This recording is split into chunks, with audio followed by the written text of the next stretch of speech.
बेटियों को, बच्चों को स्कूल में आंदोलन करता है, जेल भेज रहे हैं, और करोड़पति अरबपति को दलालों से मिलकर हिंदुस्तान को खत्म कर दो। बड़े सूट बूट वाले व्यवसायी के आर्थिक और ढांचागत अपराधों को सरकार गैर आपराधिक कर रही है। संसाधनों के अभाव से जूझ रही है। ऐसी परिस्थिति में जब दंड केवल आर्थिक रह जाता है, निर्धन के लिए कठोर दंड है। यह विधेयक उनके विजन सबका साथ, सबका विकास, सबका विश्वास और सबका प्रयास का एक जीवंत प्रमाण है। छात्रों के लिए इस कानून में कुछ नहीं है, इसलिए ये दलित आदिवासी विरोधी ये बिल है। इस बिल को रोकना चाहिए और इस बिल को पास नहीं देना चाहिए। यह जन विश्वास विधेयक नहीं महोदय, यह पूंजीपति विश्वास विधेयक है। पूंजीपति विश्वास। जो बड़े लोग हैं, धन्यवाद माननीय जो बड़ा अपराध करते हैं, उनको पैसा देकर मुक्त करने का ये प्रावधान है, अधिनियम है, इसलिए मैं इसका विरोध करता हूं। धन्यवाद। इस विधेयक की व्यापकता भूतपूर्व है। इसमें 23 मंत्रालयों के अंतर्गत आने वाले 79 केंद्रीय अधिनियमों को 784 प्रावधानों में संशोधन किया गया है। संसद में आज जन विश्वास बिल पर जोरदार चर्चा हुई, जोरदार बहस हुई और बिहार के सांसदों ने इसका पुरजोर विरोध किया। विपक्ष के सांसदों ने, तो वही सत्ता पक्ष के सांसदों ने इस बिल की तारीफ की। नमस्कार, दर्श न्यूज़ देख रहे हैं आप, मैं हूं अनुराग। सरकार बिल लेकर आई है जन विश्वास बिल। दरअसल इसमें जो बताया जा रहा है कि जेल की सज़ा खत्म हो जाएगी और इंस्पेक्टर राज से छुटकारा मिलेगा। अब कैसे मिलेगा थोड़ा सा ये बता दें आपको, उसके बाद तमाम बयान जो आपको सुनाएंगे। दरअसल जेल ऐसे लोग जाएंगे जो बड़ी घटना को अंजाम देंगे। दरअसल हम आपको बताएं कि जेल की सज़ा खत्म होने का जो असली मतलब है इस बिल में कि सभी अपराधों पर सज़ा खत्म हो जाएगी। यह केवल छोटे तकनीकी और प्रक्रियात्मक उल्लंघनों पर लागू होगा। ऐसे मामलों में अब जेल की जगह जुर्माना, चेतावनी या सुधार नोटिस दिया जाएगा। यानी जो छोटे मामले होंगे, सभी आपराधिक सज़ा जो है उस पर, जो जेल की सज़ा है वो खत्म हो जाएगी। जो छोटे मामले होंगे उस पर जो है जुर्माना, चेतावनी या फिर नोटिस देकर छोड़ दिया जाएगा। नरमी बरती जाएगी पहली बार, और उसके बाद दोबारा कोई अगर करेगा तो उसके खिलाफ सख्ती बरती जाएगी। तो बिल में इस तरह के प्रावधान हैं जो जन विश्वास बिल है। और उसके अलावा इंस्पेक्टर राज पर जो है कहा जा रहा है कि ये लगाम लगाएगा। ये जो बिल है, इंस्पेक्टर राज का मतलब है कि अधिकारियों के पास ज़रूरत से ज़्यादा अधिकार है। इसमें छोटे छोटे मामलों में भी वो कार्रवाई कर सकते हैं। अब जब उल्लंघन अपराध होगा, अब जब हर उल्लंघन अपराध होगा तो निरीक्षण करने वाले अधिकारियों के पास ज़्यादा सख्ती होगी। लेकिन जब इन मामलों को अपराध की श्रेणी से बाहर कर दिया जाएगा तो उनकी मनमानी पर रोक लगेगी। यानी इंस्पेक्टर राज से भी जो छुटकारा मिलेगा। दरअसल ये जो बिल है, आपको बताएं कि जन विश्वास बिल जो है एक सुधारवादी विधेयक है, जैसा कि सरकार बता रही है। इसका मुख्य उद्देश्य छोटे और तकनीकी उल्लंघनों को अपराध की श्रेणी से बाहर करना है। पहले ऐसे कई कानून थे, इनमें मामूली नियम तोड़ने पर भी जेल की सज़ा का प्रावधान था। इसमें व्यापारी, उद्यमियों और आम नागरिकों पर अनावश्यक दबाव पड़ता था। इस बिल के जरिए सरकार एक ऐसी व्यवस्था बनाना चाहती है जहां कानून आसान हो, पालन आसान हो और लोगों को बिना वजह आपराधिक मामलों में फंसना न पड़े। तो ये जो बिल है, इस पर चर्चा हुई, जोरदार बहस हुई। बिहार के विपक्ष के सांसदों ने इसका विरोध किया। पप्पू यादव जो निर्दलीय सांसद हैं उन्होंने विरोध किया। उसके अलावा तेजस्वी के सांसद जो हैं अभय कुशवाहा, उन्होंने विरोध किया। और माले के जो सांसद हैं सुदामा प्रसाद, उन्होंने विरोध किया। क्या कुछ कह रहे हैं ये सांसद, बारी बारी से उनका बयान सुन लीजिए। हम बोल रहे हैं 353 की धारा को आप लड़िए, आपके राज्य में आप धरना दीजिए, आपको जेल भेज देगा। 353 में हर नेता को जेल भेज दो, आचार संहिता में जेल भेज दो, एसपी दो जेल भेज दो, टाइम केस हो जेल भेज दो।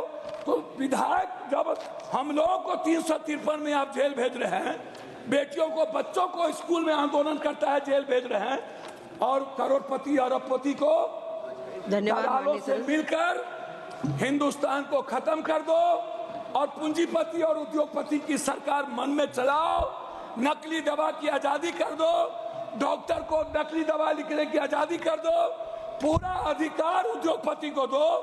हिंदुस्तान की आत्मा गरीब, मजदूर, किसान, बेटियां, युवा और छात्रों के लिए इस कानून में कुछ नहीं है। इसलिए ये दलित आदिवासी विरोधी ये बिल है। इस बिल को रोकना चाहिए और इस बिल को पास नहीं देना चाहिए, मैं आग्रह करूंगा। बहुत बहुत धन्यवाद। माननीय सदस्य श्री हनुमान बेनीवाल जी।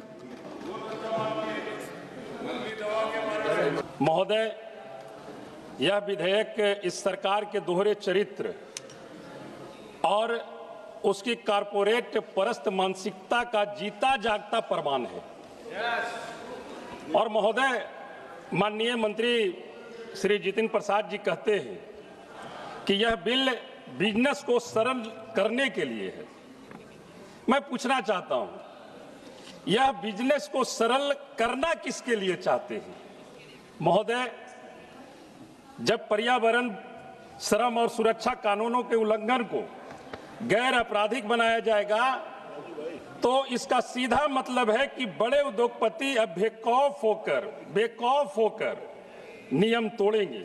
अगर किसी कॉर्पोरेट कारखानों में सुरक्षा नियमों की अनदेखी से किसी मजदूर की जान जाती है, या वे नदियां जहां कारखाने के केमिकल वगैरह उस नदी में गिर रहे हों, वो नदियां जिसे वो जहरीली करते हैं, तो अब उन्हें जेल नहीं होगी, सिर्फ जुर्माना पर वो छूट जाएंगे।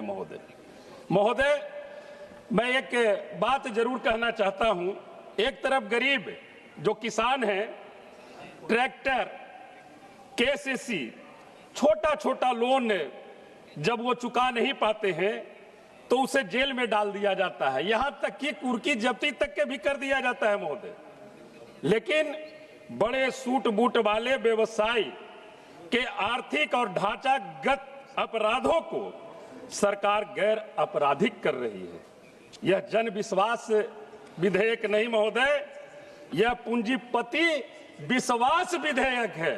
पूंजीपति विश्वास। आर्थिक विषमता अत्यधिक है। देश की 80% से ज्यादा आबादी संसाधनों के अभाव से जूझ रही है।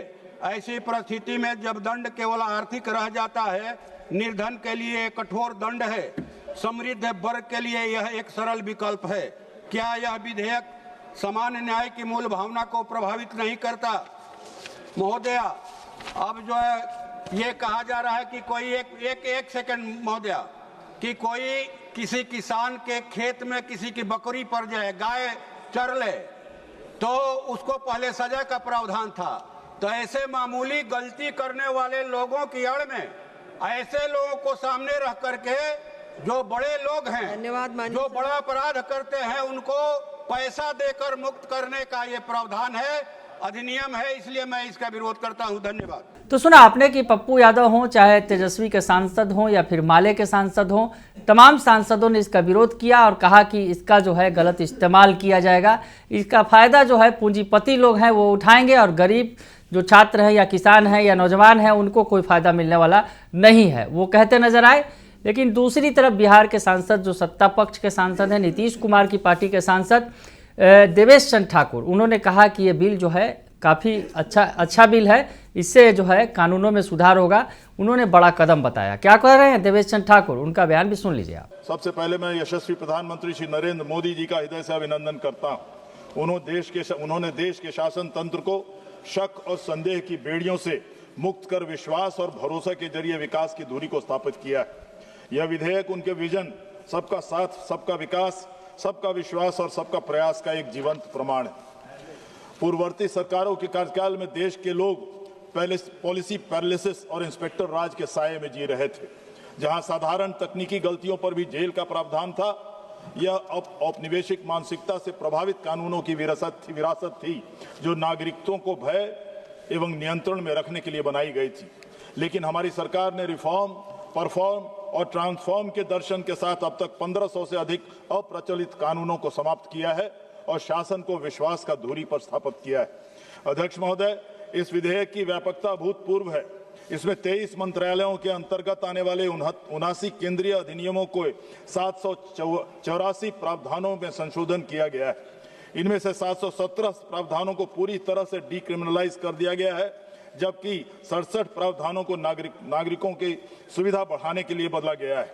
कुल मिलाकर 1000 से अधिक अपराधों को तर्कसंगत और गैर आपराधिक बनाया गया है। तो सुना आपने कि देवेश चंद्र ठाकुर बता रहे हैं कि किस तरह से जो ये बिल है एक मील का पत्थर साबित होगा, क्योंकि छोटे छोटे अपराधों में जिस तरह से जेल की सज़ा हो जाती है और लोगों को जेल के अंदर इसकी वजह से जो है गरीब को न्याय नहीं मिल पाता है, तो अब इसमें सुधार किया जाएगा और इसकी वजह से जेल की सज़ा कम होगी और उसके अलावा जो है इंस्पेक्टर राज है, जो अधिकारी हर बात पर मनमानी वसूली करते हैं, उस पर भी रोक लगेगी।